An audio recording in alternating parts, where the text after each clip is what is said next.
नमस्कार मित्रांनो, सर्वप्रथम सर्वांना व्हॅलेंटाईन डेच्या प्रेमाच्या दिवसाच्या प्रेममय शुभेच्छा। त्याचबरोबर आज आहे वसंत पंचमी।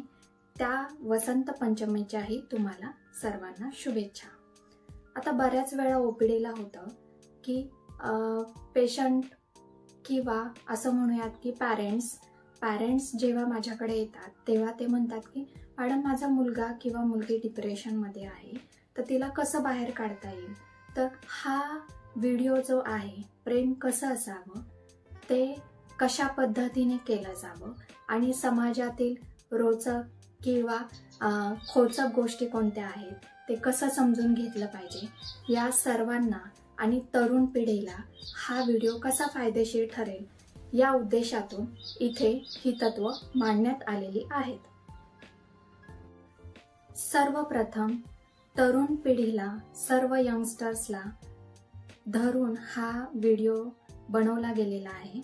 तर मग ॲज अ डॉक्टर आणि ॲज अ वकील या नात्याने प्रेमाकडे मी बघत आहे। त्याचबरोबर हा व्हिडिओ कसा फायदेशीर ठरेल किंवा हा व्हिडिओ बनवताना रिअलिस्टिक लाईफचा विचार करून बनवला गेलेला असल्याने, त्याचबरोबर ही तत्व प्रणाली स्वतः माझी असल्याने प्रत्येक व्यक्तीची ती तशीच असावी असं काही नाही, त्यामुळे गैरसमज करून घेऊ नयेत। तरीही रियालिटी प्रेमाबद्दलची रियालिटी इथे मांडण्याचा मी प्रयत्न केलेला आहे। बुद्धीला प्रेरणा देणारी आणि जगण्याला ऊर्जा देणारं असं हे प्रेम आहे। प्रेम करणं खरंच खूप सुंदर गोष्ट आहे। प्रेम करणं खूप सोपी गोष्ट आहे।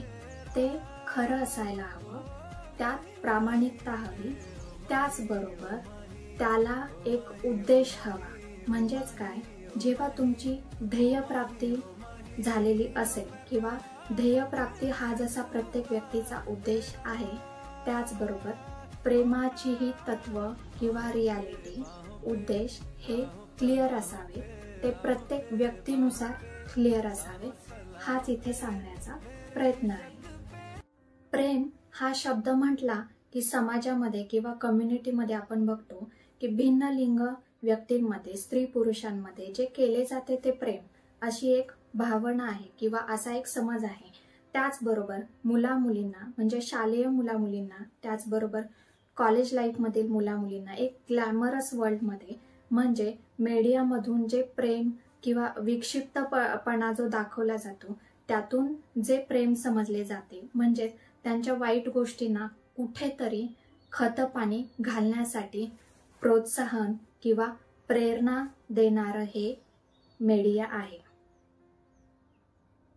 लहान मुलांच्या गोष्टीच्या पुस्तकामध्ये आजही एखादा राजकुमार असतो, राजकुमाराला एखाद्या राजकुमारीशी लग्न करायचं असतं, त्याचबरोबर जग वाचवणाऱ्या सुपर हिरोन मागेही एखादी मैत्रीण असते, हेच दाखवलं जातं। म्हणजे ते प्रेम आहे का? आरोग्य म्हटलं की आजारपणाचा अभाव, सुख म्हटलं की दुःखाचा अभाव, मग प्रेम म्हटलं की राग आणि द्वेषाचा अभाव, अशी व्याख्या आपल्याला क्वचितच बघायला मिळते। प्रेम राग आहे, लोभ आहे, प्रेम भास आहे, प्रेम श्वास आहे। प्रेमाची अशी एक व्याख्याच नाहीये माझ्या मते। मग प्रेमाचं असं एक प्रतीक कसं असेल बरं? मित्रमैत्रिणींनो, प्रेम म्हणजे मृगजळ आहे का? म्हणजेच जगातील प्रत्येक गोष्ट जी तुम्हाला क्षणभरासाठी का होईना आनंद देऊन जाते। आपण आता एखाद्या लहान गोष्टीचंच उदाहरण बघूया। कोणतीही एखादी लहान गोष्ट म्हणजे प्रथमतःच तुम्ही ती ट्राय करता, तुम्ही खाता किंवा तुम्ही एखादी गोष्ट पहिल्यांदाच बघता आहात, तेव्हा तुम्हाला जो आनंद होतो तो तुमच्या चेहऱ्यावर दिसत असतो। मित्रमैत्रिणींनो, जेव्हा एखादी गोष्ट तुम्ही पहिल्यांदाच बघता आहात, पहिल्यांदाच ट्राय करता आहात, पहिल्यांदाच खात आहात, तेव्हा तुमच्या चेहऱ्यावर जो आनंद दिसतो ते म्हणजे प्रेमच आहे। म्हणजेच प्रेमाची अनुभूती ही आनंदामधूनच तर येते. आता एखाद्या मोठ्या गोष्टीचा विचार करताना, म्हणजेच पहिल्यांदाच तुम्ही आई किंवा बाबा होत आहात, किंवा ध्येय प्राप्ती किंवा स्वप्न पूर्ती झाल्यानंतरचा जो आनंद आहे ते म्हणजे प्रेमच आहे. म्हणजे आनंदाची अनुभूती, आनंद प्राप्ती ही म्हणजेच तर प्रेम आहे. रोजच्या आपल्या आयुष्यामध्ये प्रत्येक व्यक्ती ही प्रेमाची अनुभूती घेत असते. ती कशी? प्रेम हे आईच्या वात्सल्यात असतं, वडिलांच्या धाकात असतं, तर भावा बहिणींच्या प्रेमात भांडणही असतात. प्रेम हे भांडणात असतं, तर मुक्या प्राण्यांच्या डोळ्यातून त्यांच्या मालकांप्रती अश्रू हे वाहत असतात, तेही प्रेमच असतं. म्हणजे रोजच्या जीवनामध्ये, रोजच्या आयुष्यामध्ये प्रेमाची ही सर्व रूपं आपण बघत असतो. म्हणजेच कविवर्य मंगेश पाडगावकर यांनी आपल्या कवितेत जे म्हटलं आहे, प्रेम हे प्रेम असतं, तुमचं आमचं सेम असतं, हे काही खोटं नाही बरं का. हल्ली समाजामध्ये, मीडियामध्ये प्रेमाबद्दलचे जे कंटेंट व्हायरल होतात ते अत्यंत चुकीचे आणि एक समाजासाठी धोकादायक आहे. म्हणजेच कसे, वो मेरी नहीं हो सकी तो मैं उसे किसी की होने नहीं दूंगा, अशा सारख्या ज्या कन्सेप्ट्स आहेत त्याने तरुण पिढी झपाटल्यासारखी वागते आणि गुन्हेगारी प्रवृत्तीला जास्तीत जास्त बळी पडते. म्हणूनच मीडियांनी, प्रसार माध्यमांनी प्रेमाचा विचार करून प्रेम दाखवताना, प्रेम व्यक्त करताना ते चांगल्या पद्धतीने दाखवलं गेलं पाहिजे, एवढीच इथे अपेक्षा आहे. ज्यावेळी स्वतःला सिद्ध करण्याची वेळ असते, म्हणजेच यंगस्टर्स तरुण वर्गाकडे, शालेय मुलांकडे किंवा कॉलेजमधील मुलांकडे जेव्हा हातामध्ये अभ्यास करण्यासाठी, फोकस करण्यासाठी, ध्येय प्राप्तीसाठी जो वेळ दिलेला असतो, तो वेळ ते कट्ट्यावरती बसून गॉसिप्स करण्यामध्ये, एकमेकांना डेटिंग करण्यामध्ये, त्याचबरोबर अनाठाई प्रेमात पडण्यामध्ये जो वेळ घालवतात, त्यामुळे अभ्यासावरचा फोकस कमी होतो आणि ही मुले नको त्या गोष्टी नको त्या वेळात करतात. त्यामुळे ध्येयप्राप्तीचा मार्ग निश्चितच चुकतो. खरं तर तरुण मुलामुलींचं हे अभ्यासावरती फोकस करण्याचं, स्पर्धा परीक्षांचा अभ्यास करणाऱ्यांचं हे अभ्यासावरती फोकस करण्याचं वय आहे. पण हे वय मजा आणि मस्तीचं पण आहे असे काही जण म्हणतात. म्हणूनच तासनतास फोनवरती बोलत राहणं, त्याचबरोबर एकमेकांना डेटिंग करणं, त्याचबरोबर एकमेकांना जास्तीत जास्त वेळ देणं, ह्या ज्या कन्सेप्ट्स मीडियामधून दाखवल्या जातात त्या अत्यंत स्पर्धा परीक्षांचा अभ्यास करण्यासाठी किंवा शालेय मुलामुलींसाठी मनावरती चुकीच्या पद्धतीचे संस्कार करणारे आहेत. खरं तर प्रेमात पडायला आणि एखाद्या व्यक्तीला समजून घ्यायला वेळ द्या. जर समजून घेता येत नसेल किंवा तुम्ही वेळ देत नसाल आणि तुमचे प्रेम नाही सक्सेसफुल झाले, म्हणजे तुमचा भ्रमनिरास झाला, तर पुन्हा प्रेमात पडायलाही पुन्हा वेळ द्या. जर इथे तुम्ही वेळ देत नसाल, समजून घेत नसाल, तर अशा व्यक्ती ज्या पुन्हा पुन्हा प्रेमात पडतात त्यांचे प्रेम काही खरं नाही बरं का. मैत्रिणींनो, मुलींसाठी अत्यंत महत्त्वाची गोष्ट आहे. बऱ्याच वेळा असं होतं की भावनिक असलेल्या मुली शारीरिक आकर्षणातून प्रेमाला सफर होतात आणि जेव्हा त्यांचा भ्रमनिरास होतो तेव्हा त्या सुसायडल अटेम्प्ट्स करायलाही कमी जास्त मागे पुढे बघत नाहीत. त्यामध्ये सुशिक्षित वर्गही तेवढाच आहे. म्हणजेच मला इथे सांगायचं आहे की आता कम्युनिटीमध्ये जो लिव्ह इन रिलेशनशिपचं जे ट्रेंड आलेला आहे, जे फॅड आहे, ते त्यामध्ये तुम्ही मुलींनी पडू नये. यामध्ये काय होतं, शारीरिक आकर्षणातून निर्माण झालेलं प्रेम हे तात्पुरत्या स्वरूपात असतं. तुमचं शारीरिक आकर्षण संपलं की तुमचं प्रेम संपतं. तो व्यक्ती पुन्हा दुसऱ्या व्यक्तीच्या शोधात राहतो. म्हणजेच काय, इथे तरुण मुलं मुली मला प्रश्न विचारताना दिसतात की मग प्रेम हे सत्य आहे का? प्रेम हे नक्की तात्पुरतंच असतं का? तर नाहीये. जेव्हा शारीरिक आकर्षण इथे संपतं तेव्हा अशा व्यक्तींचं प्रेमही संपतं.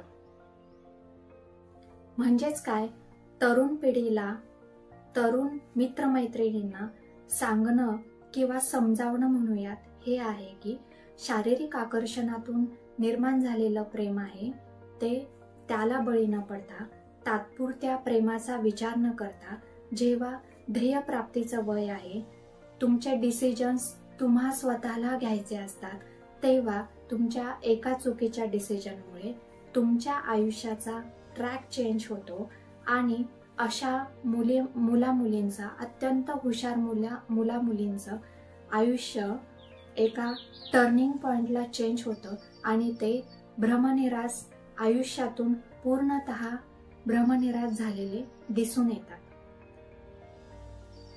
तरुण पिढीला सांगणं हे आहे की तुमचे डिसिजन्स तुम्ही घेत असताना, प्रेमाबद्दलचा डिसिजन्स तुम्ही घेत असताना, ते प्रेम कसं आहे हे तपासणं महत्वाचं आहे. त्यासाठी वेळ द्या, समजावून घ्या आणि मग प्रेमात पडा, हे इथे सांगणं आहे. खरं तर आतापर्यंत आपण प्रेमाबद्दलच बोलत आहोत, पण मग प्रेम आहे तरी कसं नक्की, ते आता समजून घेऊया. प्रेम हे निर्विकार, निस्वार्थी, निरागस, चिरकाल, सत्य, प्रामाणिक, शाश्वत असं हे प्रेम आहे. तर मग तुम्ही सांगितलेलं प्रेम हे आम्हाला कुठे मिळेल असा तरुणांचा प्रश्न असणार आहे. आध्यात्मिक सायन्समध्ये, स्पिरिच्युअलिटीमध्ये बाह्यता बघितलं जाणारं प्रेम मिळत नाही, तर ते तुमच्या अंतर्मनापर्यंत मिळतं. ते इथे प्रेम मिळतं. ते शाश्वत आहे, चिरकाल टिकणारं आहे आणि तुम्हाला समाधानाची आणि आनंदाची अनुभूती देणारं आहे. म्हणजेच काय, पॉइंट इथेच येतो की जर तुम्ही प्रेम करत आहात, त्यातून तुम्हाला आनंद मिळतो आहे का, तुमचं शारीरिक नुकसान होत नाहीये ना, त्याचबरोबर तुम्ही समाधानी आहात ना, हे इथे महत्वाचं आहे. तर ते प्रेम खरं आहे. जिथे समाधान आहे, जिथे आनंद आहे, म्हणजेच ते प्रेम. म्हणूनच आजच तुमचं प्रेम तपासून बघा. प्रेमामध्ये धर्म, जात, वंश, पंथ हे क्रायटेरिया लागत नाहीत बरं का. त्याचबरोबर तुमचं फायनान्शियल स्टेटस, तुमचं बॅकग्राऊंड, तुमची प्रॉपर्टी हे इथे निशुल्क ठरतं बरं का. तरुण मुलं मुली जेव्हा पॅरेंट्स सोबत, त्यांच्या आई वडिलांसोबत आपल्या मनातील भावना बोलणार नाहीत, त्यावेळी त्यांच्या दोघांमधलं डिस्टन्स वाढतच जाणार आहे.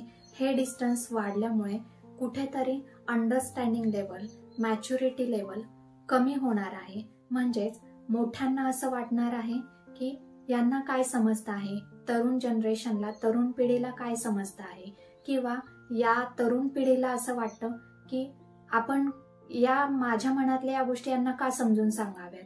तर यामुळे कुठेतरी खूप मोठा डिस्टन्स दोघांमध्ये राहतो आणि त्यामुळे चुकीचे डिसिजन्स घेऊन चुकीचे वागणूक दोघांनाही एकमेकांमध्ये दिली जाते. हे कुठेतरी थांबेल आणि तरुण पिढी मोकळी होईल. खरं तर मित्रांनो, प्रेम हा शब्दच खूप सुंदर आहे, पण एवढा ताण कम्युनिटीमध्ये का निर्माण केला गेला आहे ते माहीत नाही. तो ताण तरुण पिढीमधील मनातील भावना मोकळ्या झाल्याने कमी होईल आणि त्यांचं कॉन्सन्ट्रेशन त्यांच्या कामावरती, त्यांच्या अभ्यासावरती जास्त होईल. शेवटी जाता जाता एवढंच म्हणेल की पॅरेंट्सने, म्हणजेच आई वडिलांनी जेव्हा तरुण पिढीला, आपल्या मुला मुलींना समजून घेतलं, प्रेम समजून सांगितलं, कोणत्याही गोष्टी प्रेमाने समजून सांगितल्या तर ते बाहेर प्रेम शोधण्याचा प्रयत्न करणार नाहीत. प्रेमाने जग जिंकता येतं हे नक्कीच आहे. त्याचबरोबर मनही जिंकता येतात. अशी तरुण पिढी जनरेशन तेवढीच सक्सेसफुल कम्युनिटीमध्ये झाल्याशिवाय राहणार नाही. पण प्रेम हे समजलं पाहिजे. धन्यवाद.